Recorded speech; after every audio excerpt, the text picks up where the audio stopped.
there's no sale in the world that'll be worth it. Walk away. It smells like a duck and it walks like a duck. It's a duck, because we get exposed to all kinds of situations. So Mhm. sometimes when we feel that this doesn't feel right, I feel like this is going to be problematic, walk away. Welcome to the Sold Right Away podcast, where realtors stop playing small and start marketing like top producers. I'm Maud Leger, marketing strategist and business owner obsessed with one thing: helping realtors build brands that attract listings, generate leads, and actually convert. Every week, I sit down with top performing agents and industry leaders who break down what's really working in today's market. No fluff, no theory, just real conversations and strategies you can implement right away. If you're ready to stand out, scale intentionally, and win more business, you're in the right place. Today, I've brought on Katia Samson, a 30-year broker who's built her entire career on one clear mindset: never have a 9-to-5 job. Most agents slow down when things are going well. Katia built her success by doing the opposite. With relentless energy, grit, and consistency, she continued to grow year after year, and now helps coach other brokers using the same principles that got her there. Let's get to my chat with Katia. Hi, Katia. Thanks for joining us on the episode today. Tell us, how did you arrive to real estate? Nice meeting you. It's my pleasure to be here. So I think that real estate chose me. Love I it. was young, and I was 21 years old when I went to do my real estate course. And back in 96, it was only a 2-month course. Nice. And I was always a hard worker. I was in boarding school during the week, and I would go work in my father's furniture store on the weekend to sell. So for me, like, working was always a passion. So when I went to take my course, I didn't really have any intentions in working in real estate, but I Okay. figured, oh, okay, it's interesting. I'll just go and check it out. And then I just got addicted. It was just so interesting. And back then, all the things that we learned were just very, very basic and practical, which made it even more interesting. It wasn't as complicated as it is now. Mm-hmm. And I just dove in at, 21 years old. And back then, there wasn't many young brokers.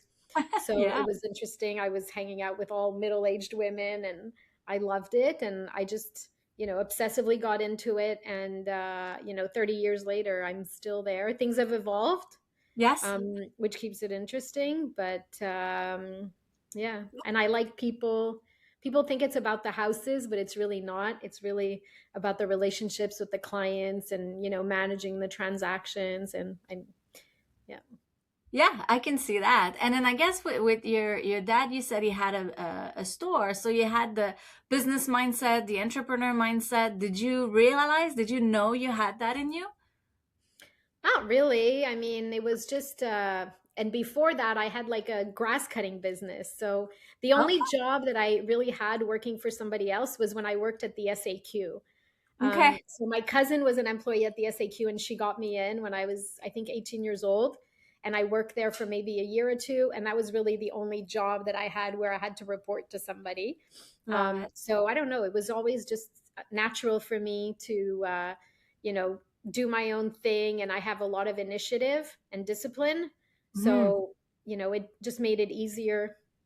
Yeah, yeah, I love it. So from 96 to 2026, congrats. That's a, a big Yeah. milestones. What did you realize throughout your career that you are really good at for your success? Well, I can't say that it was always like that, but sometimes it can be difficult when you become successful. You expect that you're going to get all the listings and all the sales.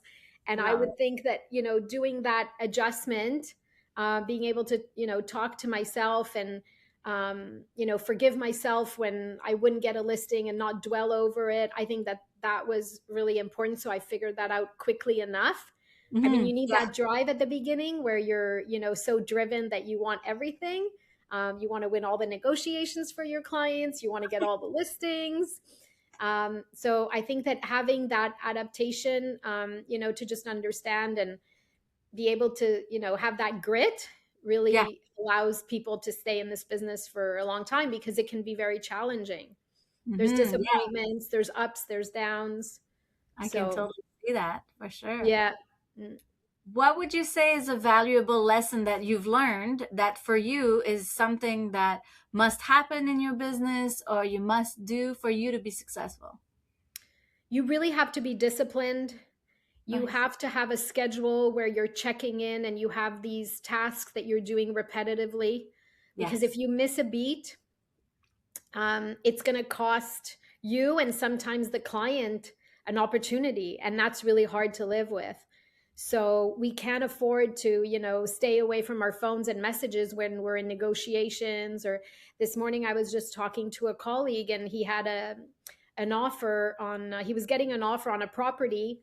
And, late nights sometimes make it that, we get tired and we think, oh, we'll check emails in the morning. But there was other offers and there was a deadline and he didn't have time to, react to get his clients to increase the offer. So when you go through these experiences a few times, you get to a point where you're always on. Yes. And you have to always be on, but when it's time to rest, you have to rest because the rest of the time you always have to be on. Oh, I totally love that. It's like pushing through a certain point, then you're Yeah. on 100%, and then you can relax after. Yeah, but you have to pick your times because like late nights, you have to check your emails. You have to make sure that you're not missing anything that's time sensitive, and the same thing in the morning. And if you know you're going to be out at an inspection for 2-3 hours, Mm, you still need to be checking in to see what's going on. So, yeah, totally. What would you say is the key to your success? I think the discipline, the Okay. consistency. Yeah. Do you do it naturally? Like, what do you have in terms of processes for discipline and consistency? Pretty much.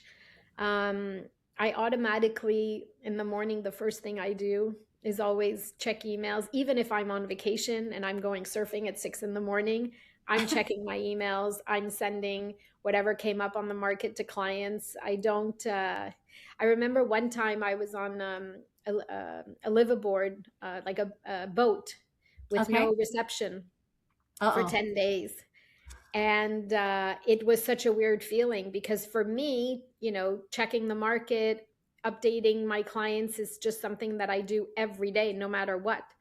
Like it's it just becomes natural. You can't get away from it for too long, or Yeah. somebody's missing out, and that's really hard to live with.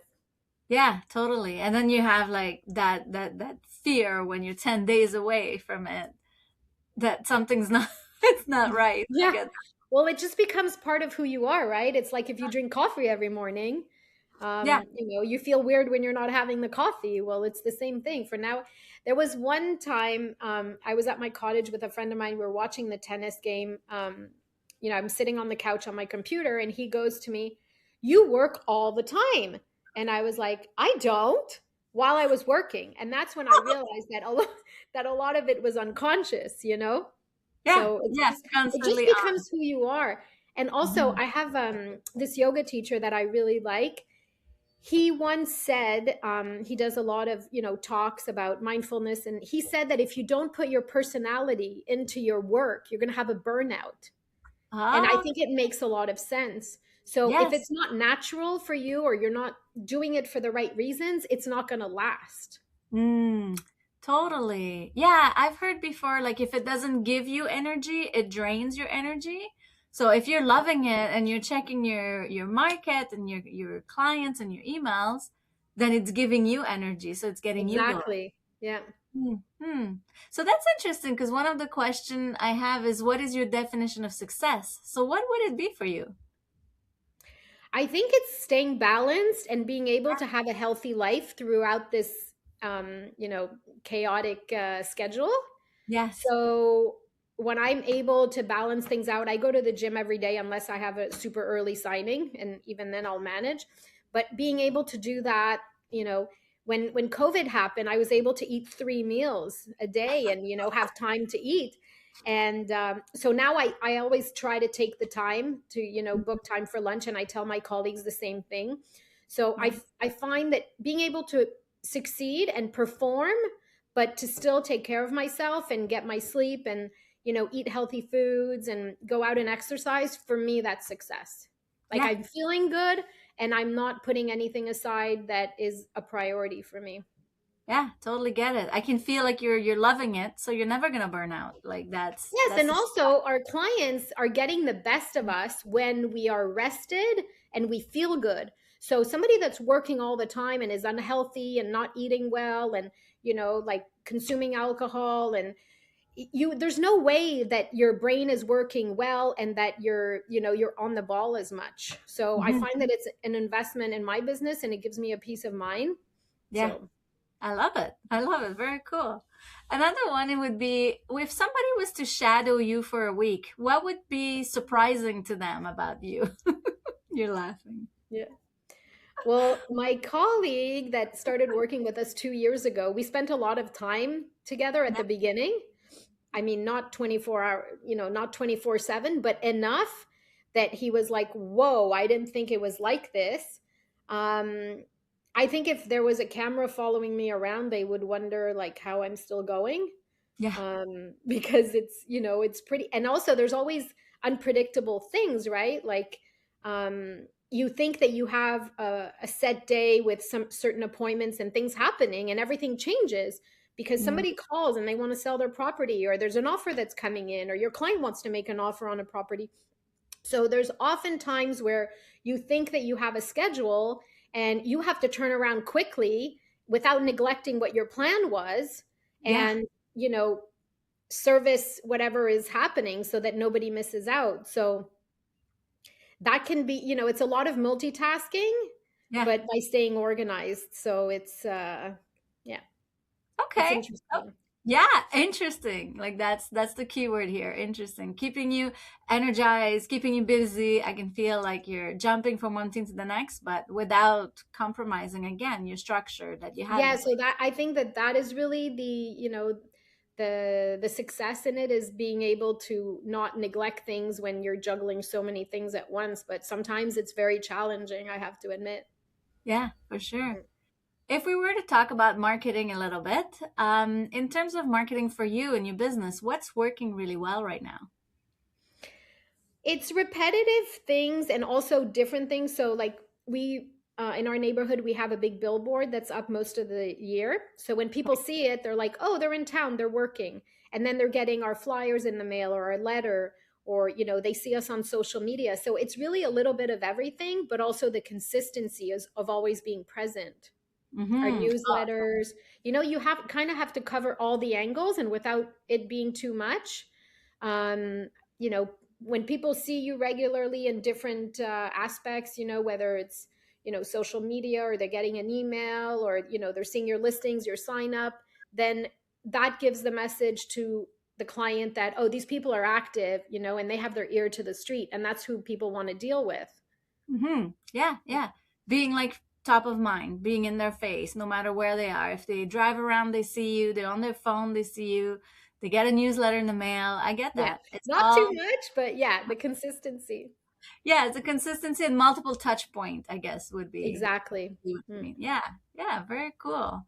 What would be for you your best marketing strategy? I think sharing knowledge. Okay, good. Yeah. So people are interested in real estate and, you know, advice or how things have. A lot of people don't know the process necessarily of selling or buying unless they've done it a few times and that they actually remember. So Yeah. when we are sharing information about the process and how to prepare and how, I find that is what is most appreciated by people and that we're getting the most feedback for. So I've always liked to be very generous. Like on my website, we offer a lot of references and advice and blogs, and people really appreciate that. Nice. Yeah, yeah. Taking them to the process. Because even if someone's done it before, it could have been like, I don't know, 10 years ago. Things have changed. Exactly. And there's so much that's changed. Yes, yes, yes. Mm. Keeping up to date. I like it. Yeah. If you had to pick one marketing tool, because now you're touching people from all these different points, if you had to pick one for a year and focus only on that one, what would it be? I think social media, just because of all the different aspects, how we can, share images and videos, and, it's Mhm. easy also for the people to share it with other people. So I think it has a better multiplying effect. Yeah, yeah, Um, yeah. no, that's a good answer. If you think about you talk about your consistency and having a plan, what would be for you your top income generating activity? What do you mean by activity? Yeah, what is it that you do either on a daily, weekly basis that for you is like top income generating? Like it works. Well, we're big listing brokers. Yes. So I think that, the listings is often where we meet the buyers. Yes. So the solicitation that we do and the marketing that we do to get listings Hmm. is, So I and guess. also the people that we know, when they see that we're active, they're calling us. Mhm. So No. I think there's an old saying that says list to last. I think that'll Yes. always be true. True. Okay. So that's interesting because I always think of asking, how do you leverage your listings? So once you get a listing, how do you get the word out there? How do you get the buyers or the next listing to always be the one that's listing? Right. So when I started 30 years ago, we had a book, and that's where the listings went. And you had to get the book every month, and sometimes they would send pages with updates, and there was barely any photos of the properties. But now, when we get a listing, we're off, obviously putting it on all these platforms, these web platforms that are being shared, and all the brokers of all the agencies and all the clients have access to the Hmm. platform. So it's a multiplying effect. And so basically, we're either getting brokers that are contacting us to show the property. We do a lot of collaborative transactions, which Okay. most brokers do. And we will also get direct buyers that are inquiring about the property. But I would say a lot less in the last 3 years, because now that we have buyer representation limitations, Mm-hmm. everybody's mostly working with their own buyer, with their own broker. Broker realtor. Yeah, yeah, Yeah. for sure. Nice. Okay. If you had to think of one quote or a mantra that keeps you going every day, what would it be?